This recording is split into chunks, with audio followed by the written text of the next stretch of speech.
Hi guys, welcome back to my channel. इस video में हम लोग इलास्ट्रेशन 13 मटेरियल कॉस्ट का करेंगे। अगर आपको पूरे कोर्स के लिए खुद को इनॉल करना है तो चैनल को सब्सक्राइब करके आप खुद का इनॉलमेंट कंप्लीट कर सकते हो। यहाँ पे देखो, एक मटेरियल है, मटेरियल का नाम एक्स है। इसका डिटेल गिवन है, ओपनिंग स्टॉक, परचेज और नीचे इश्यूज गिवन है। तो पहले इसको क्रोनोलॉजिकली अपने को अरेंज करना होगा। ठीक है, तो सबसे पहले आएगा 1 अप्रैल ओपनिंग स्टॉक, 5 अप्रैल परचेज। फिर नीचे देखते हैं 8 अप्रैल के पहले कुछ है क्या। तो 6 अप्रैल को इशू है, तो 6 अप्रैल आएगा इशू। फिर 8 अप्रैल हमने परचेज किया है, तो फिर आएगा परचेज। फिर 8 के बाद देखते हैं नीचे कुछ है क्या, 10 अप्रैल, तो 10 अप्रैल इशू। फिर यहाँ पे परचेज हमने किया है, तो परचेज आएगा 12 अप्रैल। और उसके बाद 14 अप्रैल को इशू। तो इस तरीके से पहले अरेंज करना होगा। यहाँ पे देखो, मैंने अरेंज किया है प्रॉपर तरीके से, क्रोनोलॉजिकली ऑर्डर में मैंने इस पूरे इवेंट को ऑर्गेनाइज किया है। अब करना क्या है ये देखते हैं। यहाँ पे देखो, पहला रिक्वायरमेंट है कि मेरे को फीफो और लिफो लगाना है, और क्या पता करना है, कितना मटेरियल मैंने यूज किया है, और क्लोजिंग स्टॉक का वैल्यू पता करना है। ठीक है, मेरा काम ये है। अब देखो, कितना मटेरियल मैंने यूज किया, क्लोजिंग स्टॉक पता करना है। तो आपके दिमाग में होगा कि दीदी स्टोर लेजर बना लेते हैं तो बहुत इजी हो जाएगा। अब क्या कि यहाँ पे मना किया है स्टोर लेजर बनाने। ठीक है, तो बिना स्टोर लेजर कैसे होगा, एक स्टेटमेंट बना के हम लोग चेक कर लेंगे कि कितना मटेरियल मैंने यूज किया है और कितना क्लोजिंग स्टॉक का वैल्यू होगा। ठीक है, तो अभी हम लोग रिक्वायरमेंट ए कर रहे हैं, तो यहाँ पे हेडिंग दे देंगे रिक्वायरमेंट ए। रिक्वायरमेंट ए कर रहे हैं सम का, जहाँ पे computation of value of material consumed, value of material consumed and value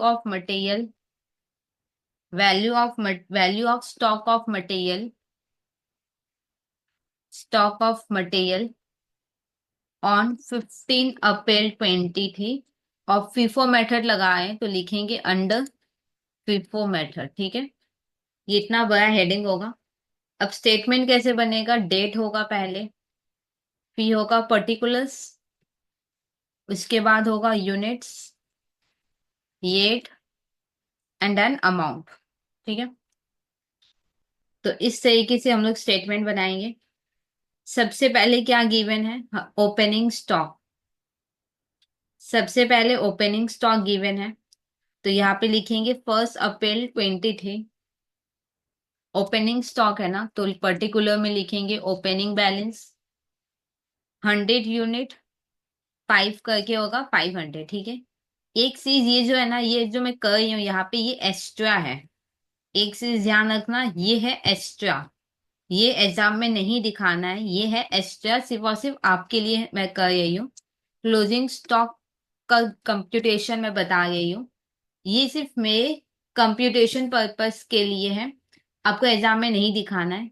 यहाँ पे देखो, क्लोजिंग देखो, अभी फिलहाल अगर मेरे से कोई 1 अप्रैल का क्लोजिंग स्टॉक मांगेगा तो कितना होगा, 100 यूनिट। 100 यूनिट्स रहेगा, कितना करके, 5 रुपीज करके। ठीक है या नहीं। अब देखो आगे क्या लिखा हुआ है, मैंने परचेज किया है 5 अप्रैल को। 5 अप्रैल को मैंने खरीदा है, तो लिखेंगे परचेज। 300 यूनिट हमने खरीदा है, 300 यूनिट, 300 यूनिट हमने खरीदा है, कितने में, 6 में। तो फिर कितना होगा, 1800। अब जो मैं लिखवाई हूँ ध्यान से समझना, मेरे पास क्लोजिंग स्टॉक अभी 300 और आ गया। हाँ या ना, वो भी कितने का, 6 का। इसमें कोई प्रॉब्लम, आज के दिन मेरे पास 100 यूनिट का क्लोजिंग स्टॉक है और 300 का भी है। एक्चुअली क्या है कि यहाँ पे मैं कंप्यूटेशन नहीं कर सकती, तो मैं ये साइड में आपको वर्किंग दिखा रही हूँ। ठीक है, जैसे 1 अप्रैल को मेरे पास 100 यूनिट है। अब 1 अप्रैल को ही कोई मेरे से पूछेगा क्लोजिंग स्टॉक क्या होगा, तो इतना होगा क्लोजिंग स्टॉक। 5 अप्रैल को मैंने खरीदा, तो अब मेरा जो क्लोजिंग स्टॉक होगा ये दोनों मिला के होगा। ठीक है या नहीं। अब नेक्स्ट देखो क्या है, हमने इशू किया है 250 यूनिट, हमने इशू किया है 250 यूनिट। तो 6 अप्रैल 20 थी, हमने इशू किया 250 यूनिट। क्योंकि फीफो है, क्योंकि फीफो है तो 250 यूनिट इशू किया है ना, तो 100 यहां से करेंगे, और बाद बाकी 250 है ना, तो 100 यहाँ से, तो बाद बाकी 150 यहाँ से। हाँ या ना, इसमें कोई प्रॉब्लम?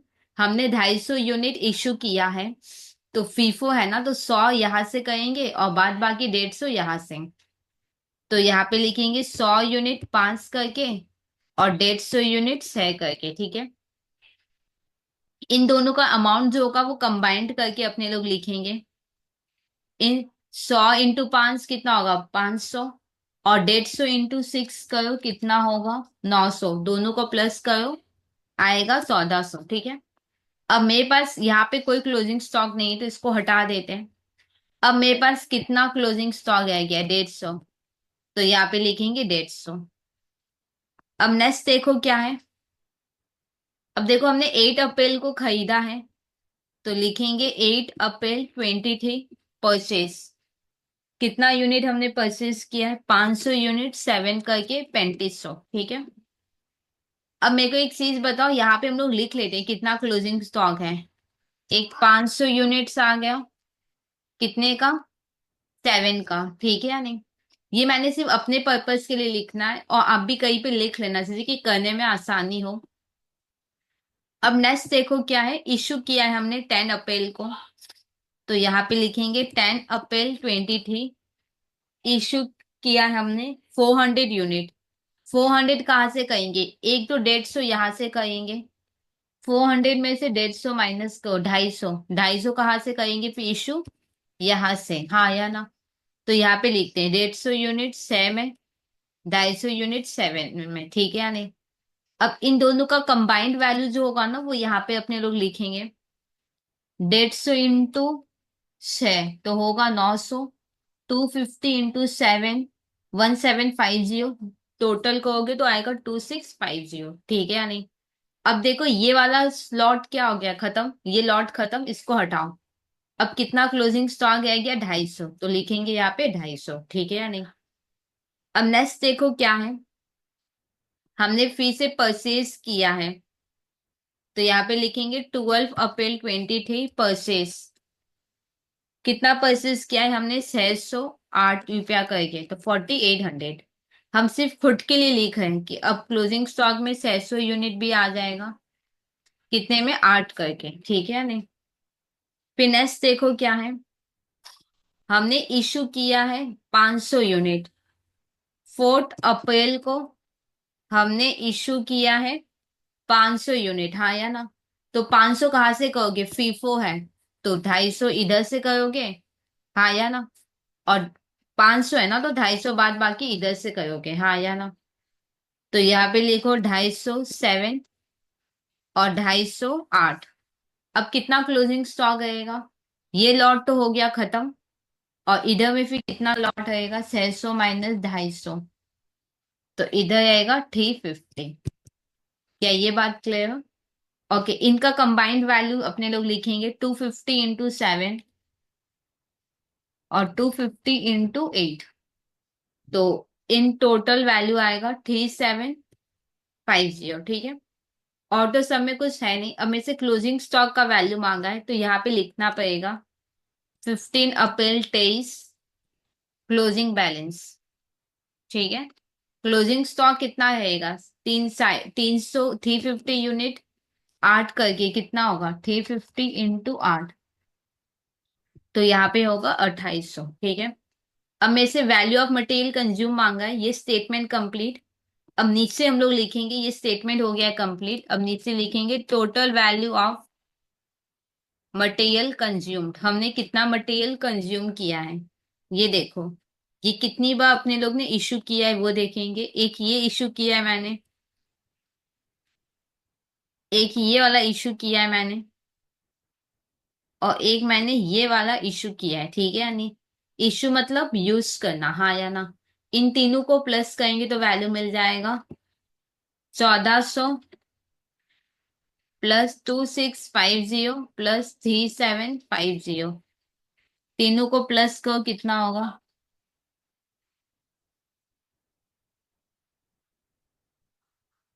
होगा 7800, ठीक है।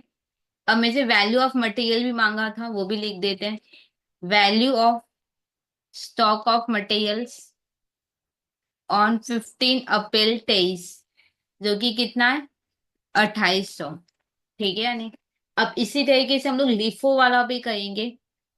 तो यहाँ पे आ जाते हैं और लिफो मेथड के बेसिस पे भी देखते हैं हो है कि नहीं।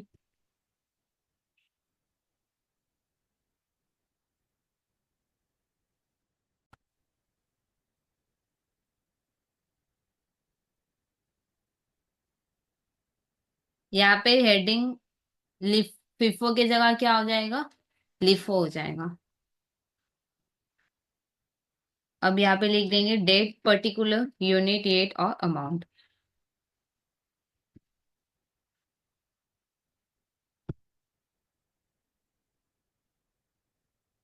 अब फिर से स्टार्ट करते हैं। सबसे पहले क्या है, ओपनिंग स्टॉक। तो यहाँ पे लिखेंगे 1 अप्रैल 23, ठीक है। ओपनिंग स्टॉक है ना, तो यहाँ पे लिखेंगे ओपनिंग बैलेंस।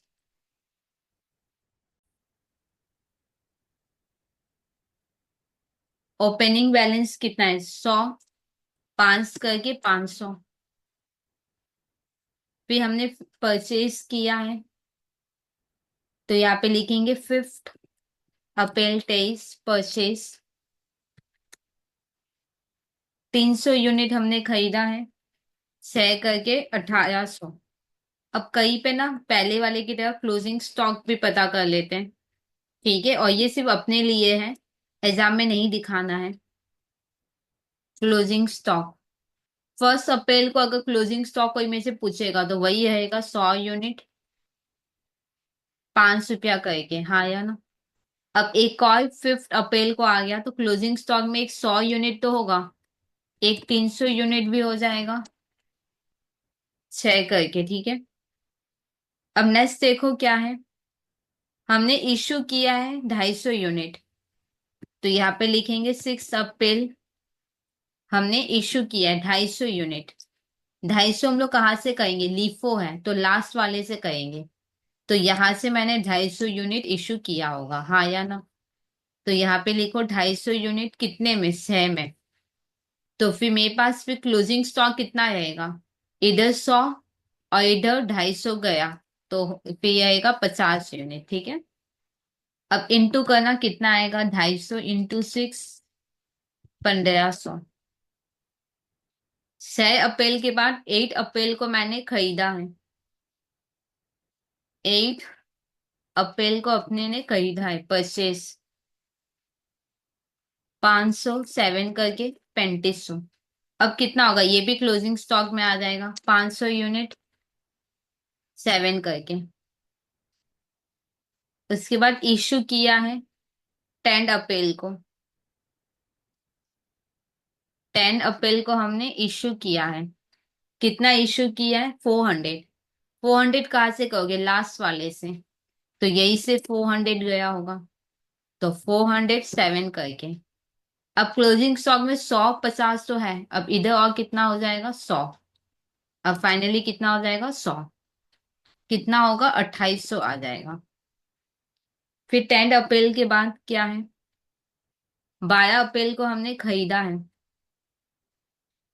12 अप्रैल को हमने खरीदा है 600 यूनिट, 8 करके 4800। तो ये भी क्लोजिंग स्टॉक में क्या हो जाएगा, ऐड हो जाएगा। फिर हमने इश्यू किया है 14 अप्रैल को, 14 अप्रैल को हमने इश्यू किया है 500 यूनिट। 500 कहाँ से करेंगे, लिफो है लास्ट वाले से, मतलब यही से हम लोग इश्यू करेंगे 500। 500 यूनिट, 8 करके, हाँ या ना। तो फिर क्लोजिंग स्टॉक में ये तीन तो रहेगा ही। अब इधर कितना आ जाएगा, 100 यूनिट, ठीक है। और इधर हो जाएगा 4000। और तो कुछ नहीं है, पर 15 अप्रैल मेरे को लास्ट करना होगा, 15 अप्रैल 23, जो कि होगा क्लोजिंग बैलेंस, ठीक है। कितना यूनिट रहेगा, 100, 50, 100 और 100, तो 350 यूनिट, ठीक है या नहीं। इसका येट पॉसिबल नहीं है लिख पाना, क्योंकि इतने सारे येट होंगे। इन टोटल कितना होगा वो देख लेते हैं। इन टोटल कितना होगा वो देखते हैं, ठीक है। सबका यहाँ पे क्योंकि हमको सिंगल लिखना है और ये पॉसिबल नहीं है लिखना, तो फिर ये नहीं लिखेंगे अपने, ठीक है। अब 100 इंटू 5 करोगे तो आएगा 500। 50 इंटू 6 करोगे तो आएगा 300। इधर 700 इंटू 800। टोटल करते हैं कितना होगा, 2300 आएगा, ठीक है। यहाँ पे लिख लेंगे 2300। क्लियर। एक और तरीके से क्लोजिंग वैल्यू निकल सकता था, ओपनिंग प्लस जितना भी परचेस है वो प्लस कर लेना, और जितना भी इशू है माइनस कर लेना। तो यूनिट और अमाउंट दोनों ही उस तरीके से निकल जाएंगे। अब में से वैल्यू ऑफ मटेरियल कंज्यूम्ड मांगा था, ये स्टेटमेंट तो हुआ कंप्लीट। अब यहाँ पे लिखो वैल्यू ऑफ मटेरियल कंज्यूम्ड कितना होगा, जितनी बार मैंने यूज, इशू करना मतलब यूज करना, ठीक है या नहीं। 3 बार हमने इशू किया है, तीनों को प्लस कर लेंगे अपने।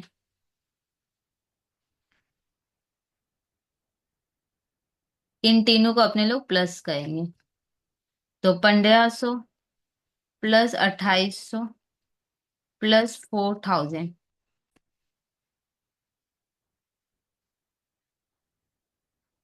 तो होगा 8300। अब लिखेंगे value of stock of material on 15 April 23, ठीक है। इसका कैलकुलेशन यहाँ पे दिखा देते हैं हम लोग।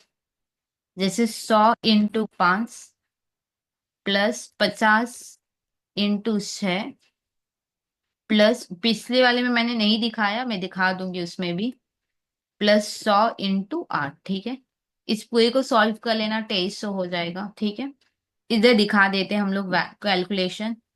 350 इंटू 8 होगा ना, 350 इंटू 8 होगा, तो इसका कैलकुलेशन दिखाते हैं अपने। हाँ, 350 इंटू 8 तो हो गया 2800।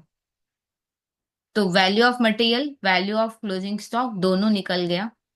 अब और भी कुछ है जो अपने को निकालना है। रिक्वायरमेंट बी में देखो क्या लिखा है।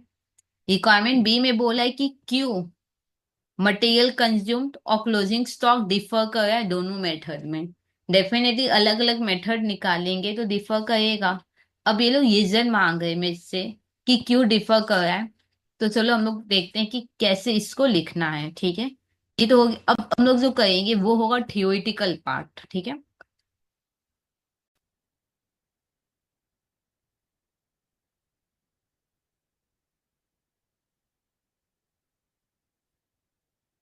यहाँ पे लिखेंगे रिक्वायरमेंट बी। अब यहाँ पे बोला है कि closing stock value of material consumed क्यों डिफर कर रहा है, हाँ या ना। तो जब भी इस टाइप का क्वेश्चन होगा तो पहले हम लोग उनको ये बताएंगे कि मटेरियल कंज्यूम दोनों मेथड में क्या आया था, और क्लोजिंग स्टॉक का वैल्यू दोनों मेथड में क्या है, ठीक है। पहला ये काम होगा मेरा लिखना। लिखो total value of material consumed under FIFO and LIFO methods are. देखो कितना मटेरियल कंज्यूम था, ये देखो फीफो में मटेरियल कंज्यूम 7800 है, और लीफो में है 8300, ठीक है। तो ये लिख देते हैं। फीफो में कितना था, 7800, और लीफो में था 8300, ये रिस्पेक्टिवली, ठीक है। अब हम लोग वैल्यू ऑफ मटेरियल भी पहले लिख लेते हैं। The value of stock of material on 15 April 23 under FIFO and LIFO method are. कितना है देखो, क्लोजिंग स्टॉक 2800 फिफो में, लिफो में 2300, हाँ या ना। 500 का ही ऑलवेज डिफरेंस रहेगा दोनों के बीच में। फिफो में कितना था, 2800, और लिफो में 2300। अब इधर लिख देंगे रिस्पेक्टिवली, ठीक है। अब अपने लोग लिखेंगे रीजन क्यों हुआ है। पहले इन दोनों का गैप 78 83 ये अलग अलग क्यों हुआ है, पहले इसका रीजन देंगे। फिर 2800 और 2300 के बीच में क्यों गैप आया वो रीजन देंगे, और ये हुआ सम फिर कंप्लीट। ठीक है, तो पहले इन दोनों का हम लोग बताए 78 और 83 ऐसे अलग अलग क्यों आए हम। तो नीचे लिखेंगे the reason for the difference of rupees 500। कौन सा 500, यहाँ का 500 या यहाँ का पहले वाले का। 8300 minus 7800 are as follow. Reason क्या है वो हम लोग देख रहे हैं। अब मटेरियल कंज्यूम था ना, तो अब हम लोग पहले मटेरियल कंज्यूम्ड का पैटर्न लिखेंगे। हम लोग ने 3 बार मटेरियल यूज किया है, इन 3 का पैटर्न हम लोग पहले यहाँ पे लिखेंगे। ठीक है, एक होगा डेट का कॉलम, एक कितना क्वांटिटी मैंने इश्यू किया है वो अपने लोग लिखेंगे, और फिर वैल्यू, उस हिसाब से वैल्यू अंडर फीफो क्या आया था, और वैल्यू अंडर लिफो कितना आया था। क्या ये बात क्लियर है कि नहीं। देखो हम लोग से यहाँ पे थ्योरी मांगा है, तो क्या करोगे, मटेरियल कंज्यूम दोनों मेथड में क्या है वो लिखा मैंने, फिर दोनों मेथड में क्लोजिंग स्टॉक क्या है वो लिखा मैंने। ठीक है, अब पहले वाला का डिफरेंस क्यों आया है वो हम लोग यहाँ पे एक्सप्लेन करेंगे। अब क्या है कि मटेरियल कंज्यूम था ना, मटेरियल इशूड था, तो हम लोग मटेरियल इशूड का पैटर्न पहले यहाँ पे लिख के उनको समझाएंगे नीचे। ठीक है, देखो 3 बार मटेरियल इशू हुआ है, एक 6 अप्रैल, 10 अप्रैल और 14 अप्रैल, हाँ या ना। तो यहाँ पे लिखो 6 अप्रैल 23, 10 अप्रैल और होगा 14 अप्रैल। ठीक है या नहीं। कितना क्वांटिटी इश्यू हमने किया था वो भी लिख देंगे, 250, 400 और 500। ठीक है, अब वैल्यू अंडर फिफो कितना होगा, देखो 250, फिफो में आओ पहले, फिफो में आ गए। यहाँ पे 250 यूनिट हमने इश्यू किया था, तो उसका टोटल वैल्यू कितना आया था, 1400। तो यहाँ पे लिखेंगे 1400। फिर 400 हमने इश्यू किया था, ये देखो 150, 250, 400 हमने इश्यू किया था, टोटल था 2650, 2650। और जब 500 हमने इश्यू किया था तो टोटल है 3750, 3750।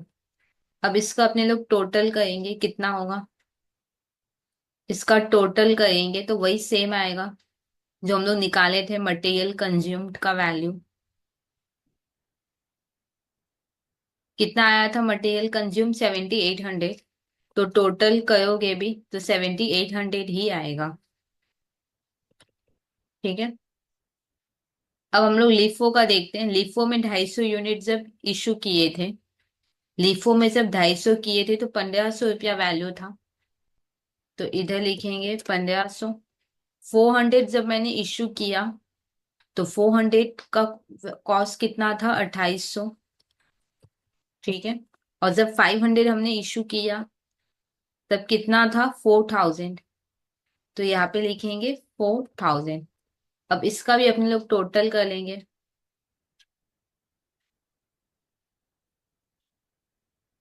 इसका टोटल करोगे तो 8300 आएगा। ठीक है, देखो सबसे पहले मटेरियल कंज्यूम्ड का वैल्यू दोनों मेथड में और क्लोजिंग स्टॉक का वैल्यू दोनों मेथड में लिखोगे। अब 7800 और 8300 को हम लोग एनालाइज कर रहे हैं। 500 का डिफरेंस आया है, जो कि कैसे आया, पहले मैंने स्टेटमेंट बना के दिखा दिया कि क्या क्या इशू किया, किस किस अमाउंट पे है, तो ये वैल्यू हम लोग पहले दिखा दिए 7800 और 8300। अब हम लोग यहाँ पे रीजन लिखेंगे कि क्यों 500 का डिफरेंस आ रहा है। ठीक है,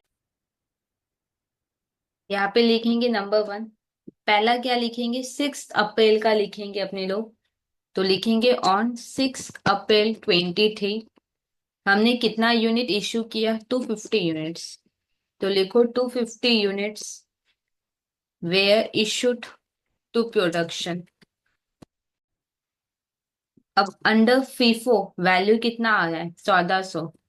under FIFO the cost comes to, कितना, 1400।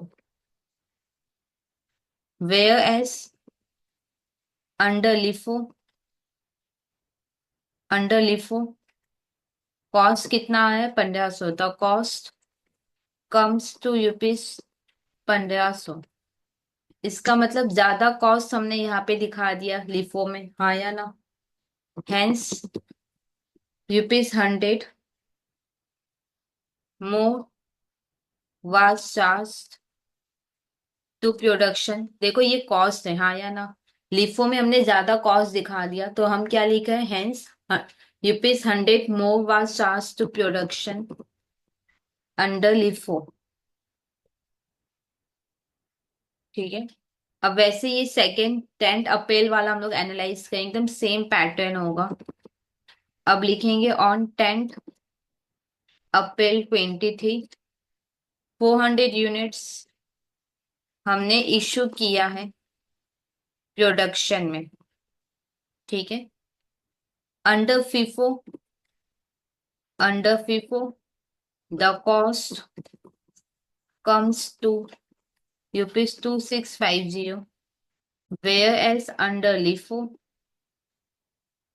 The cost comes to ₹2800। ठीक है, 2800। तो यहाँ पे देखो कितना हमने लिफो में ज्यादा कॉस्ट, लिफो में ज्यादा कॉस्ट दिखाया है, 150 का हमने ज्यादा दिखाया है, तो hence ₹150 more was charge to production. हमने 150 ज्यादा दिखाया है प्रोडक्शन में अंडर लिफो। ठीक है। अब 14 अप्रैल का भी वैसे ही करेंगे। On 14 April 23 500 unit, 500 unit issue किया था हमने प्रोडक्शन में। फिर लिखेंगे under FIFO, under FIFO the cost, cost कितना आया है फीफो में, comes to ₹3750, whereas under LIFO the cost comes to ₹4000। हाँ या ना। तो लिफो में यहाँ पे देखो हमने ज्यादा दिखाया है, कितना ज्यादा दिखाया है, 250। Hence ₹250 more was charge to production, ज्यादा कॉस्ट दिखा दिया, हाँ या ना। मतलब 250 मैंने ज्यादा चार्ज कर दिया है, 250 more was charge to production under LIFO. अब एक चीज ऑब्जर्व करना, एक चीज यहाँ पे दिखा दी, ये सेंटेंस यहाँ जाके मेरा खत्म हुआ है। यहाँ पे देखो 100 मैंने ज्यादा दिखाया, 150 मैंने ज्यादा दिखाया, 250 मैंने ज्यादा दिखाया, तो इन टोटल 500 मैंने ज्यादा दिखाया है ना अंडर लिफो। और ये देखो अंडर लिफो 500 ही ज्यादा हुआ है, तो लिखो hence ₹500 excess was charged to production under LIFO. ठीक है। तो ये पहला एक्सप्लेनेशन कंप्लीट हुआ।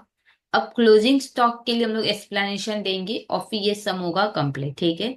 थ्योरी ये सिर्फ लंबा लंबा करके लिखना है और कोई काम नहीं है। ऐसा थ्योरी अगर आए तो मटेरियल कंज्यूम्ड वैल्यू लिख लो, क्लोजिंग स्टॉक वैल्यू लिख लो। मटेरियल कंज्यूम्ड के बारे में पहले थोड़ा बताएंगे, उसके लिए हम लोग जो इश्यू किए उसका इंडिविजुअल कॉस्ट लिखेंगे। फिर इसमें इस 6 अप्रैल को इतना इशू किया, कॉस्ट इतना था दोनों मेथड में, तो अंडर लिफो ज्यादा चार्ज हो गया। ठीक है, यानी वैसे करके आप लिखोगे तो ये एक जस्टिफिकेशन हुआ। अब क्लोजिंग स्टॉक का जस्टिफिकेशन देके इसको अपने लोग कंप्लीट करेंगे। अब लिखेंगे the difference, the reason for the difference, for the difference of ₹500। 500 कैसे, ये देखो 2800 और 2300, 2800। अब क्लोजिंग स्टॉक के बेसिस पे हम लोग एनालाइज करेंगे आर एज फॉलोज। अब इनका रीजन हम लोग बताएंगे। ठीक है। पहला रीजन बहुत ही सिंपल है, पहले यूनिट के बेसिस पे पॉइंट लिख लो, फिर नेक्स्ट पॉइंट रेट के बेसिस पे लिख लेना। देखो यहाँ पे क्या है कि लिफो में 350 यूनिट जो था क्लोजिंग स्टॉक, वो कहाँ से होगा, देखो 350 8 करके, हाँ या ना।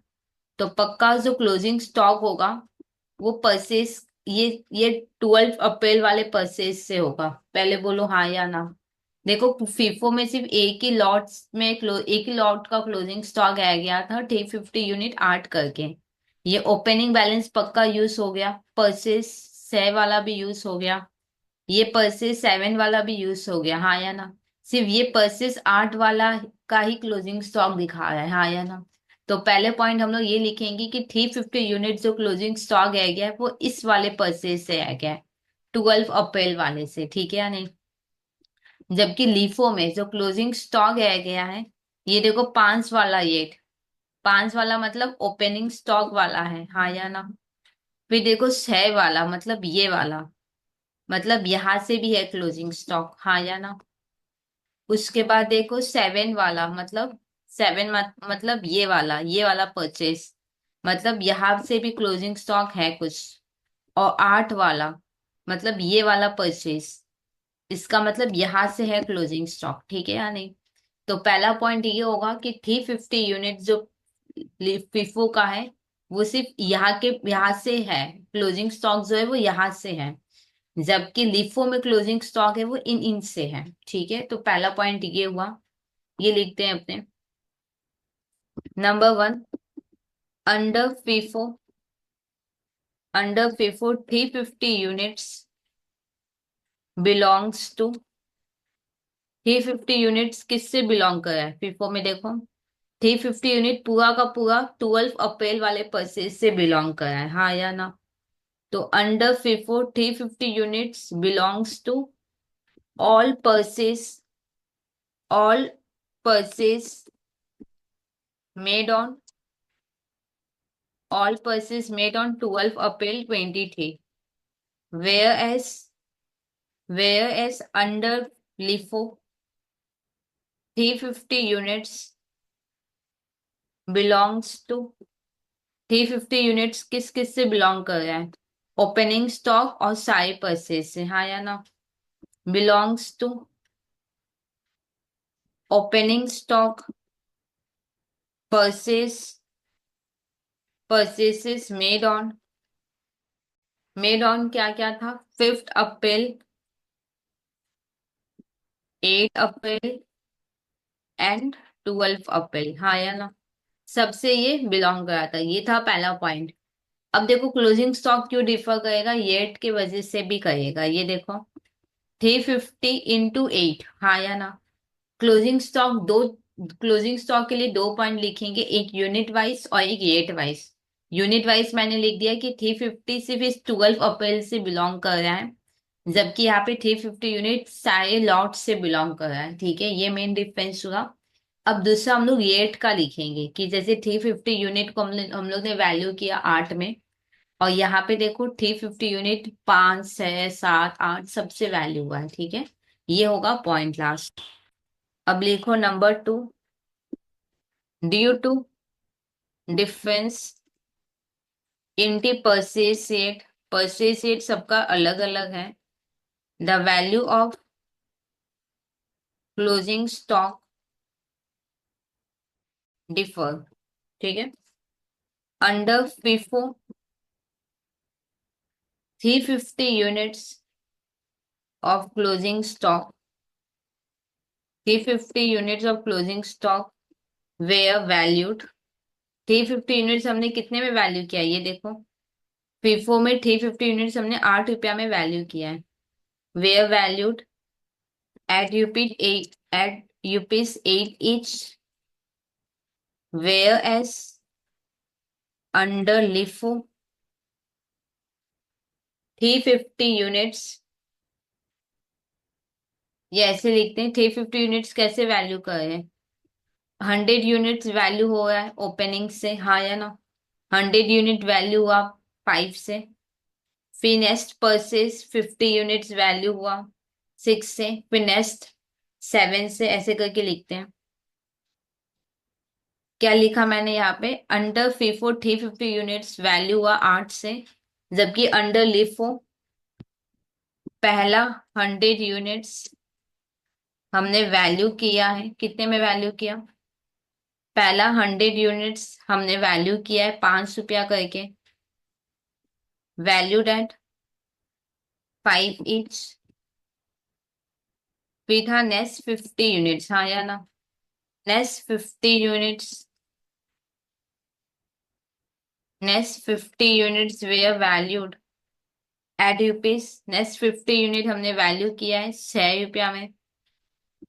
Next 50 units were valued at rupees 6 each। फिर नेक्स्ट नेक्स्ट नेक्स्ट 100 यूनिट हमने 7 में किया है। Next 100 units were valued at UP 7 each, and the last 100 units, and the last 100 units were valued। कितने में हमने वैल्यू किया था लास्ट 100 यूनिट्स को? 8 में। were valued at 8 each। बस हो गया। अब लिख देंगे, क्या लिखेंगे हम लोग? क्लोजिंग स्टॉक किसमें ज्यादा आ रहा है बताना तो। क्लोजिंग स्टॉक किसमें ज्यादा आ रहा है? क्लोजिंग स्टॉक किसमें ज्यादा आ रहा है? फीफो में ज्यादा आ रहा है, ठीक है। तो लिख दो 10। अच्छा, एक चीज मैं बताती हूँ, पहले लिखो फिर मैं बताती हूँ। 10, the value of closing stock will increase, will be increase by यूपीज 500। Value, closing stock का वैल्यू ज्यादा होगा, वो भी किसमें? Under FIFO. ये चीज तो बहुत ही नॉर्मल बात है। देखो यहाँ पे ना, लिफो में कॉस्ट मैंने ज्यादा दिखाया, हाँ या ना? तो फीफो में कॉस्ट कम दिखाया होगा। अगर फीफो में कम, देखो लिफो में मैंने कॉस्ट ज्यादा दिखाया है, इसका मतलब लिफो में मैंने कॉस्ट, एक बार मैं फिर बोलती हूँ। देखो लिफो में मैंने कॉस्ट ज्यादा दिखाया है, तो फीफो मेथड में कॉस्ट कम आया है। अगर फीफो मेथड में कॉस्ट कम आएगा तो क्लोजिंग स्टॉक का वैल्यू क्या होगा? ज्यादा होगा। तो यहाँ पे क्लोजिंग स्टॉक का वैल्यू क्या हो गया? ज्यादा, ठीक है। तो रिक्वायरमेंट बी हो गया यहाँ पे कंप्लीट। थियोरिटिकल था, इसको टान टान के लिखना है, टेक्निक बस यही है। मटेरियल कंज्यूम, क्लोजिंग स्टॉक दोनों का लिख दो। फिर मटेरियल कंज्यूम्ड के लिए एक स्टेटमेंट बना लो, जितना आपने यूज किया दोनों मेथड का क्या वैल्यू इंडिविजुअली, वैसे एक स्टेटमेंट बना लो। फिर 6 अप्रैल को 250 यूनिट हमने यूज किया है, उस हिसाब से दोनों मेथड में क्या कॉस्ट बना। फिर 10 अप्रैल को मैंने 400 यूनिट इशू किया है, तो दोनों मेथड में कॉस्ट क्या बना। फिर इस हिसाब से हम लोग कह देंगे, देखो फिर अंडर लिफो कॉस्ट ज्यादा ही होना है 500, ठीक है। फिर क्लोजिंग स्टॉक में आएंगे, तो क्लोजिंग स्टॉक में 500 का डिफरेंस क्यों आया है? क्योंकि 350 यूनिट्स हम लोग ने वहां से लिया था अंडर फीफो, जबकि अंडर लिफो हमने इन इन से 350 यूनिट्स लिया। फिर सेकेंड पॉइंट क्या है कि डिफरेंस इन परचेज रेट की वजह से क्या होता है कि क्लोजिंग स्टॉक का वैल्यू डिफर करेगा। 350 मैंने 8 में किया, जबकि अंडर लिफो पहला 100 यूनिट्स मैंने इतने में वैल्यू किया, 50 यूनिट 6 में किया, 100 यूनिट इतने में किया, लास्ट 100 यूनिट इतने में किया। तो देयरफॉर क्या होगा? क्लोजिंग स्टॉक फिफो में क्या होगा? ज्यादा होगा, ठीक है। और ज्यादा ही होगा क्योंकि लिफो में कॉस्ट ज्यादा आ रहा है, तो फिर फिफो में कॉस्ट कम आएगा। अगर फीफो में कॉस्ट कम आएगा तो पक्का क्लोजिंग स्टॉक फिर बढ़ेगा, ठीक है या नहीं? तो इस तरीके से ये सम हुआ कंप्लीट। कोई डाउट है जाए तो कमेंट सेक्शन में लिख सकते हो। और अगर अभी तक आपने खुद को इनरोल नहीं किया तो प्लीज चैनल को सब्सक्राइब करके आप खुद का इनरोलमेंट कंप्लीट कर सकते हो।